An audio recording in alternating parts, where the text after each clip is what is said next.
Hello friends, my name is Yamini and I welcome you back to my astrology channel, The Saffron Box. Today we are going to understand the sign of Capricorn. We are going to see what happens when Capricorn becomes your ascendant or your rising sign. Right? Till now we have covered the signs of Aries through Sagittarius. We have understood what life offers to people born under these ascendants. And just to give you a brief recap, ascendant or the rising sign is the sign which was rising in the east, okay, which was rising in the east while you were taking birth. Okay, ascendant is of far greater importance than your sun sign. So ascendant basically maps out your entire life course for you.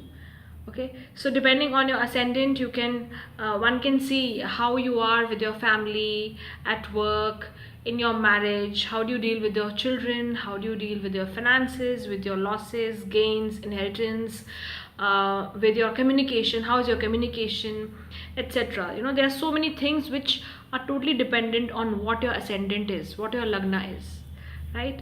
In case you've missed out my earlier videos where I described the other signs as the ascendant, please go back, have a look, and do leave a comment in case you have something to say, right?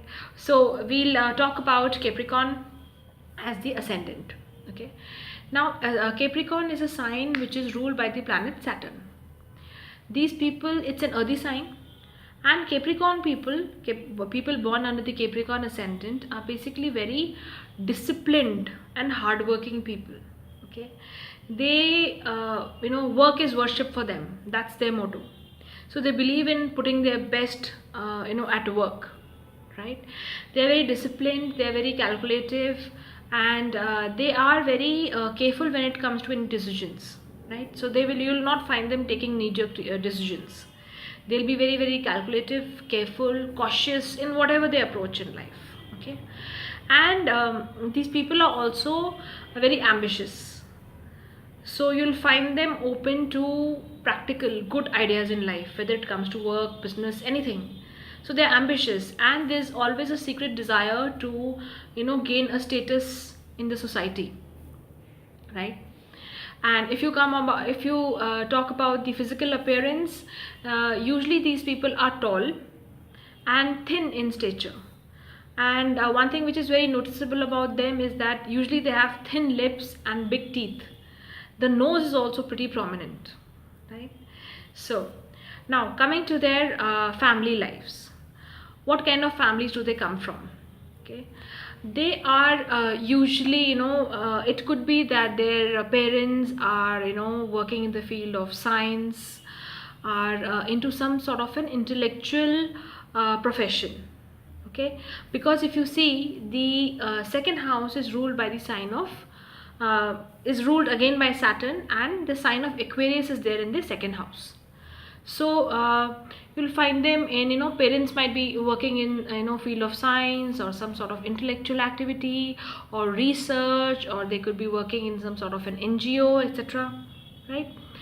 And the upbringing for the Capricornian person is again very structured and disciplined. Okay, because the sign of Saturn is ruling their second house. Also, when it comes to their habits with spending money, their assets, etc., these people are very disciplined and very frugal. So they will spend only that much. I mean, they might have X amount of money, this much in the bank account, but they'll they'll spend only which is required, to sustain basics at a basic level, right? So they're not the types into showing off their wealth. Okay, now coming to their communication or their relationship with their sibling, their third house, they are very open-minded when it comes to communication, right? And even with their siblings, they are open. I mean, they don't bother much. If people have to be in contact with them, they can be. Otherwise, these people don't put in too much thought into maintaining relationships with their siblings, with their childhood friends, etc. And even in their communication, usually they are quite open. They are open to good ideas, as I said earlier. So they like to be involved in conversations where they can get good, rational, practical ideas. okay, which can help them rise. Yeah. Now coming to the fourth house. The fourth house is ruled by the planet Mars, and the sign of Aries falls in the fourth house. So it could happen that their mother has, Mars-like temperament. She might be assertive, she might be aggressive, and she might be quite outgoing, athletic, okay, and also at when it comes to their home environment, these people put in a lot of energy, okay, because the fourth house is ruled by Mars, so they put in a lot of energy in their home, okay. So whether it's the construction or whether it's doing up the home, they'll put in a lot of thought, and at the end of the day, though, they will be very practical in whatever they're doing, but they'll spend a lot of their energy there, right? Now coming to their fifth house of children, the sign of Taurus falls in the fifth house, which is again ruled by Venus. So they try to bring up their children in a orderly manner, in a disciplined manner though, and they generally try to teach their children that money is important, okay. They try to tell their children to be practical with money, because again, if you see, the fifth house has an earthy sign of Taurus, okay. So there's a lot of talk of how to save money, how to build upon wealth with their children. Yeah. Now coming to their sixth house of enemies, diseases, and opponents. Usually what happens, since the sign of Gemini falls in the sixth house, these people are able to overcome their any kind of disputes which they come across, or any kind of opposition which they come across, with their communication skills, okay. They'll be able to manage their opposition with their communication. This is one area where they'll put their communication and negotiation skills to work, okay. Now the seventh house of marriage, of spouse. Usually what happens, people born under the Capricorn ascendant have had a very practical and a very disciplined sort of an upbringing. So when the spouse comes into their lives, when they get married, they look for a lot of emotional fulfillment from their spouse. Why? Because the sign of Cancer falls in the seventh house. So it's a sign ruled by Moon, and the Moon's nature is nurturing, provide nourishment.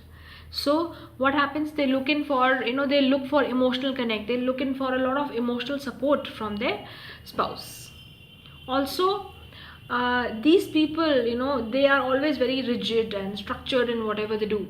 So the spouse brings in that element of fun, of emotions, of romance, etc. in their lives. Okay. Now the eighth house is ruled by the planet Sun, and if we look at planetary friendship, the ascendant lord is Saturn, and Saturn's worst enemy is Sun. So what happens, and Sun rules over our ego, over our self-confidence, etc. So, and the Sun falling in the 8th poses challenges for these people. So usually they'll be doing things to boost their confidence, right? Say they'll look at things, their confidence or their sense of self-worth might just take a dip at times, right? So that depends again on the placement of Sun. Yeah. Now coming to the ninth house of father, of spiritual religious beliefs, the sign of Virgo, that is ruled by Mercury, falls in the ninth. So what happens, their father is usually again someone who's very practical and cautious and meticulous, and when it comes to their beliefs, they do not take things at the face value. They like to analyze, they like to think through what is being offered to them, right?